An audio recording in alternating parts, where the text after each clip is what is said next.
वाड्रा ने आज एक निजी चैनल को इंटरव्यू दिया। उस इंटरव्यू में प्रियंका वाड्रा ने अपने सल्लू चाचा सलमान खुर्शीद के बयान पर आपत्ति दर्ज की है, ऐतराज किया, हम असहमति दर्ज की है। लेकिन उनके भैया पप्पू भाई राहुल गांधी ने सलमान खुर्शीद के सल्लू चाचा के बयान को सपोर्ट किया था। सल्लू चाचा ने कहा था कि हिंदुत्व, इस देश में जो हिंदुत्व है वो हिंदुत्व बोको हरम और आईएसआईएस की तरह है। सल्लू चाचा ने, राहुल गांधी के सल्लू चाचा ने, जिस सल्लू चाचा के कंधे पर सर रख करके उनकी मम्मी रोई थी कि बाटला हाउस के दंगाइयों, आतंकवादियों जिनको फांसी की सजा, उम्र कैद की सजा जिसको सुप्रीम कोर्ट से मिली, उसके लिए सल्लू चाचा के कंधे पर उनकी मम्मी रोई थी। क्योंकि सल्लू चाचा ने कहा था कि सोनिया जी को जब मैंने ये बताया, सोनिया जी फूट फूट कर रोने लगी। किसके लिए सोनिया जी फूट फूट कर रो रही थी? सोनिया गांधी रो रही थी बाटला हाउस एनकाउंटर में मारे गए, बाटला हाउस में आतंकी हमला करने वाले, बाटला हाउस में दिल्ली पुलिस के एक इंस्पेक्टर की हत्या करने वाले हत्यारे आतंकी के लिए सल्लू मियां के कंधे पर सोनिया गांधी रो रही थी। ऐसा सलमान खुर्शीद ने खुद कहा। और उसी व्यक्ति को, वो व्यक्ति जिसे सजा हुई, उस दौर में कांग्रेस की दिल्ली में सरकार थी और केंद्र में भी सरकार थी। उसी सलमान खुर्शीद ने, जो उस समय केंद्र में मंत्री था, जिसकी दिल्ली में सरकार थी, उसी सलमान खुर्शीद ने अयोध्या में राम मंदिर पर जजमेंट पर यह तो कहा कि जजमेंट सही है, लेकिन हिंदुत्व को कहा कि ये बको हरम की तरह है, ये जो है आईएसआईएस के तहत है। और जब सलमान खुर्शीद ने ये बात कही, तो समझना होगा कि पुस्तक के माध्यम से कही, उससे किताब लिखवाई गई है और वो देश का कानून मंत्री रहा, उससे किताब लिखवाई गई। और किताब का विमोचन, मैं बार बार कहूंगा, किताब का विमोचन तिहारी चचा चिदम्बरम ने किया।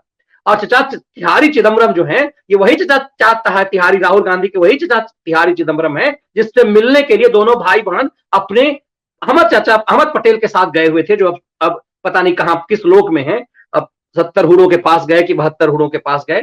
वो अहमद पटेल उस समय बीमार थे, लेकिन सोनिया गांधी उसे भी भेजती थी इस चिदम्बरम के पास। और वो चिदम्बरम, वो जिसने सुप्रीम कोर्ट में कहा कि राम और रामायण काल्पनिक है, उसी चिदम्बरम से पुस्तक विमोचन कराया गया। और पुस्तक विमोचन, ये बार बार सुनिए और बार बार समझिए, फिर दिग्गी ने किया उस पुस्तक का विमोचन जिस दिग्विजय सिंह ने हिंदुत्व को आतंकवाद से जोड़ा था। और इन तीनों के पुस्तक विमोचन के 2 दिन बाद ही राहुल गांधी ऑनलाइन कहते हैं कि हिंदुत्व और हिंदू अलग अलग चीज है। और पता नहीं उनको कौन सा दिव्य ज्ञान आता है, कौन सा पुराण उड़ान, सबकी व्याख्या उन्होंने कह दी। लेकिन आज एक निजी चैनल को इंटरव्यू देते हुए सोनिया गांधी की बिटिया प्रियंका वाड्रा ने कहा कि हम सहमति नहीं दर्जा करते अपने सल्लू चाचा से। तब समझिए कि आखिर मैदान में राहुल गांधी को हिंदुत्व के खिलाफ क्यों उतारा गया। राहुल गांधी ने क्यों कहा कि त्रिपुरा के मुसलमानों के साथ हम हैं, हमें बहुत पीड़ा हो रही है कि त्रिपुरा में हुआ। मतलब राहुल गांधी उस चीज के लिए रोने लगे जो हुआ ही नहीं। मतलब एक मस्जिद को जलाए जाने के लिए, मुसलमानों पर हमला करने की बात दंगाई, जो डिजिटल दंगाइयों ने की, राहुल गांधी, जो हुआ ही नहीं उसके लिए ट्वीट भी कर दिया राहुल गांधी ने। ठीक उसी ढंग से जो हुआ ही नहीं उसके लिए उनके दिग्गी चाचा ने हिंदू आतंकवाद और आरएसएस कह दिया। जो हुआ ही नहीं उन तमाम चीजों के लिए हिंदुत्व को गाली दे दी गई। लेकिन अब जब ये पूरा त्रिपुंड, नए जो त्रिपुंड, जो जिन काल नेमियों के बारे में पीएम ने आपको आगाह करा, मैं बार बार कहता हूं कि यूं ही नहीं आगाह किया, तो चूंकि काल नेमियों को आपको बताया प्रधानमंत्री ने जब वो पूर्वांचल एक्सप्रेसवे का उद्घाटन कर रहे, तो आपको काल नेमी बताया। तब समझ में आया होगा कि आखिर सोनिया के सल्लू मियां एक किताब लिखते हैं, और सोनिया के सल्लू मियां किताब जब लिखते हैं, जिनके कंधे पर सोनिया गांधी रोती रही है बाटला हाउस के आतंकियों के लिए, उस पुस्तक के लिखने के बाद उसका विमोचन, राहुल गांधी द्वारा हिंदुत्व के बारे में कहना कि हाँ सल्लू चाचा ठीक कह रहे हैं, हिंदुत्व और हिंदू अलग अलग है। और हमने आपको कल एक विद्वान व्यक्ति का विश्लेषण भी सुना है कि हिंदू और हिंदुत्व के मायने क्या हैं। जैसे मां से मातृत्व है, वैसे हिंदू से हिंदुत्व है। लेकिन राहुल गांधी की विद्वता कहां से आई कि राहुल गांधी ने यह साबित कर दिया कि हिंदू और हिंदुत्व अलग अलग है। मतलब वो दरअसल ये कहना चाह रहे थे कि हिंदू अलग अलग है और हिंदुत्व वो है जो आरएसएस वाले। ये बड़ा षड्यंत्र था। और इसीलिए एक लकीर उत्तर प्रदेश के चुनाव को देखते, चुके प्रभारी है प्रियंका वाड्रा, तो प्रियंका, अब राहुल गांधी तो भाग गया वायनाड, अमेठी छोड़कर, उत्तर प्रदेश छोड़ करके, तो राहुल गांधी को इससे मतलब ही नहीं है। मगर प्रियंका को तो उत्तर प्रदेश में चुनाव लड़ना है, इसीलिए उन्होंने अपने चचा सल्लू मियां के बात से इत्तेफाक नहीं रखा। तभी समझ में आएगा कि कितना बड़ा षड्यंत्र है। एक मुद्दे के लिए भाई जानबूझ करके मैदान में आता है और कहता है हिंदू और हिंदू तो अलग अलग चीजें हैं, और उसी मुद्दे पर बहन आकर के आपत्ति दर्ज कर जाती है। तब इस खेल को समझना होगा कि प्रधानमंत्री ने आपको कालनेमी से क्यों सचेत रहने के लिए कहा। इस देश में सिर्फ डेवलपमेंट की जरूरत ही नहीं है, इस देश में आपको और हमें कालनेमियों को समझने की जरूरत है। यदि आप और हम कालनेमियों को नहीं पहचाने, कालनेमी कौन है?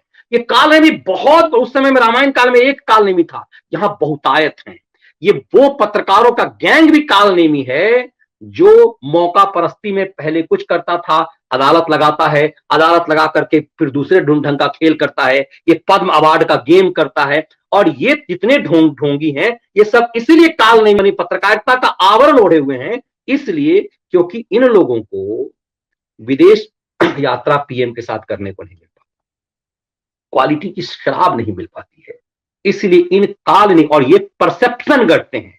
इनके परसेप्शन को समझना पड़ेगा। बहुत अच्छी बात डॉक्टर सुनील ओझा जी कह रहे हैं कि परसेप्शन को समझो, और मेरा हर विश्लेषण उनके शरीर में, एज ए जर्नलिस्ट आपको सिर्फ खबरें नहीं देता हूं, खबरों के पीछे की खबर भी नहीं बताता हूं, मैं खबरों के पीछे के षड्यंत्र आपको समझाता हूं। ये क्या है, ये खेल क्या है, कि क्यों सल्लू मियां के, अपने सल्लू चाचा के बात पर भाई जो है मुहर लगाता है और बहन कहती है कि मैं इत्तेफाक नहीं रखता हूं। ये सल्लू चाचा की निजी राय होगी। निजी राय देश के कानून मंत्री की निजी राय कैसे हो सकती है, देश के पूर्व कानून मंत्री, विदेश मंत्री की? तब ये समझ आप और हम समझ पाएंगे इस देश के खिलाफ दरअसल षड्यंत्र हो क्या रहा है, चल क्या रहा है।